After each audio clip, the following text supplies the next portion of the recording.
भगवान श्री राम को 14 वर्षों का कठोर वनवास मिला था, जिसके अनुसार उन्हें केवल वनों में रहना था तथा किसी भी नगर में जाना प्रतिबंधित था।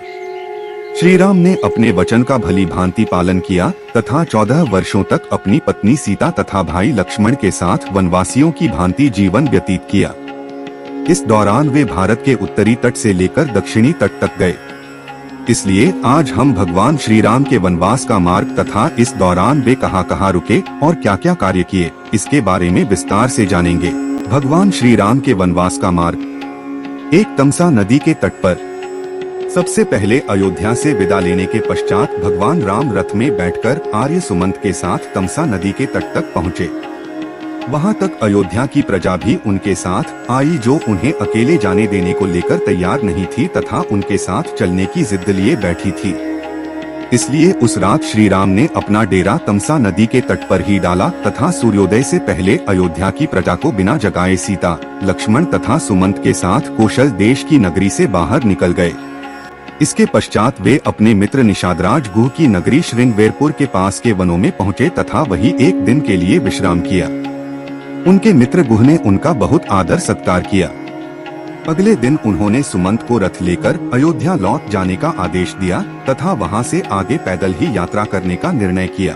फिर उन्होंने केवट के सहारे गंगा नदी को पार किया तथा उस पार कुरई गांव उतरे।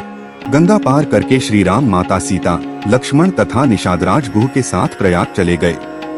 वहां उन्होंने त्रिवेणी की सुंदरता को देखा तथा आगे मुनि भारद्वाज के आश्रम पहुँचे। यहाँ उन्होंने मुनि भारद्वाज से अपने रहने के लिए उत्तम स्थान पूछा, जिन्होंने यमुना पार चित्रकूट को उत्तम बताया। इसके पश्चात श्री राम ने अपने मित्र निषादराज गुह को भी वहाँ से वापस अपनी नगरी लौट जाने का आदेश दिया तथा माता सीता व लक्ष्मण के साथ यमुना पार करके चित्रकूट चले गए। चित्रकूट पहुँचते ही उन्होंने वाल्मीकि आश्रम में उनसे भेंट की तथा गंगा की धारा मंदाकिनी नदी के किनारे अपनी झोपड़ी बनाकर रहने लगे। यहीं पर उनका भरत से मिलन हुआ था, जब भरत अयोध्या के राजपरिवार सभी गुरुओं मंत्रियों के साथ श्री राम को वापस लेने पहुंचे थे, लेकिन श्री राम ने वापस लौटने से मना कर दिया था। इसके कुछ समय पश्चात श्री राम चित्रकूट भी छोड़कर चले गए थे, क्योंकि उन्हें डर था कि अब अयोध्या की प्रजा यहाँ निरंतर आती रहेगी, जिससे ऋषि मुनियों के ध्यान में बाधा पहुँचेगी। दंडकारण्य के वनों में पहुंचकर सर्वप्रथम उन्होंने ऋषि अत्रि तथा माता अनुसुया से उनके आश्रम में जाकर भेंट की। माता अनुसुया से माता सीता को कई बहुमूल्य रत्न, आभूषण तथा वस्त्र प्राप्त हुए। ऋषि अत्रि से ज्ञान पाकर वे आगे बढ़ गए। इसके पश्चात उनका विराध राक्षस से सामना हुआ, जिसका उन्होंने वध किया। तब वे शरभंग ऋषि से मिले, जिनकी मृत्यु समीप ही थी। श्री राम से भेंट के पश्चात ऋषि शरभंग ने अपने प्राण त्याग दिए तथा प्रभु धाम में चले गए। इसके पश्चात भगवान राम दंडकारण्य के वनों में घूम घूम कर राक्षसों का अंत करने लगे। प्रभु श्री राम ने अपने वनवास काल का ज्यादातर समय दंडकारण्य के वनों में ही बिताया था। जब दंडकारण्य के वनों में प्रभु श्री राम ने अपने वनवास काल के 10 से 12 वर्ष बिता दिए, तब उनकी भेंट महान ऋषि अगस्त्य मुनि से हुई। अगस्त्य मुनि ने श्री राम को उनका अगला पड़ाव दक्षिण में गोदावरी नदी के किनारे पंचवटी में बनाने को कहा। अगस्त्य मुनि से आज्ञा पाकर श्री राम पंचवटी के लिए निकल गए। अब श्री राम गोदावरी नदी के किनारे पंचवटी में अपनी कुटिया बनाकर रहने लगे, जहां उनकी भेंट जटायु से हुई। जटायु उनकी कुटिया की रक्षा में प्रहरी के तौर पर तैनात रहते थे। इसी स्थल पर शूरपनखा ने श्री राम को देखा था तथा माता सीता पर आक्रमण करने का प्रयास किया था। तब लक्ष्मण ने उसकी नाक काट दी थी। तब उनका रावण के भाई खर व दूषण से युद्ध हुआ व श्री राम ने उनका राक्षसी सेना समेत वध कर डाला। उसके कुछ समय पश्चात रावण ने अपने मामा मारीच की सहायता से माता सीता का अपहरण कर लिया। रावण ने उनकी सुरक्षा में तैनात जटायु का भी वध कर डाला। भगवान श्री राम तथा लक्ष्मण माता सीता को ढूंढते हुए वहां से निकल गए। माता सीता की खोज करते हुए सर्वतीर्थ में श्री राम जटायु से मिले, जो मरणासन्न स्थिति में थे। उन्होंने श्री राम को बताया कि रावण माता सीता को अपने पुष्पक विमान में बिठाकर दक्षिण दिशा में ले गया है। इसके बाद उन्होंने जटायु का अंतिम संस्कार किया तथा आगे बढ़ गए। आगे चलते हुए उनकी भेंट कबंध राक्षस से हुई, जिसका उन्होंने वध किया। इसके पश्चात उसने माता शबरी की कुटिया का पता दिया। उसके दिए पते के अनुसार भगवान राम मतंग ऋषि के आश्रम में माता शबरी की कुटिया में पहुँचे। वहां उन्होंने शबरी के दिए झूठे बेर खाए तथा शबरी ने उन्हें किष्किंधा के राजा बाली के छोटे भाई सुग्रीव का पता बताया।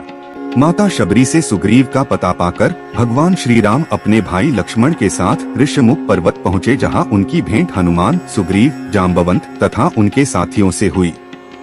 सुग्रीव से उनकी मित्रता हुई तथा दोनों ने एक दूसरे को वचन दिया, जिसके अनुसार भगवान राम सुग्रीव को उनका खोया हुआ राज्य किष्किंधा लौटाने में सहायता करेंगे तथा सुग्रीव माता सीता की खोज में।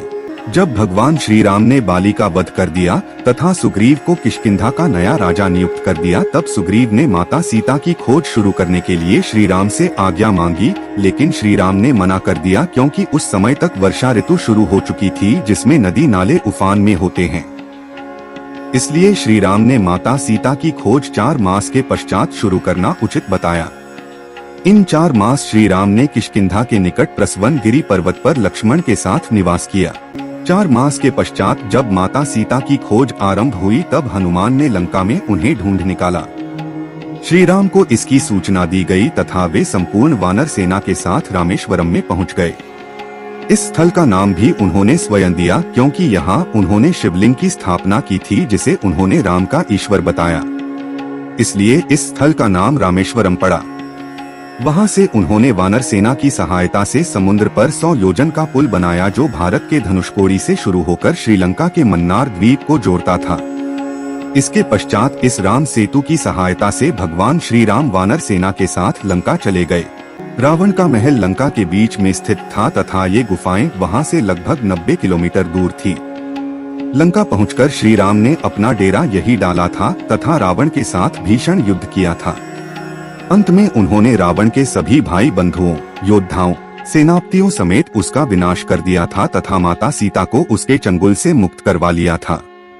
उन्होंने लंका का नया राजा रावण के छोटे भाई विभीषण को नियुक्त किया तथा पुष्पक विमान में बैठकर अयोध्या के लिए निकल पड़े। बीच में वे भारद्वाज मुनि के आश्रम तथा अपने मित्र निषादराज से भेंट के लिए रुके थे।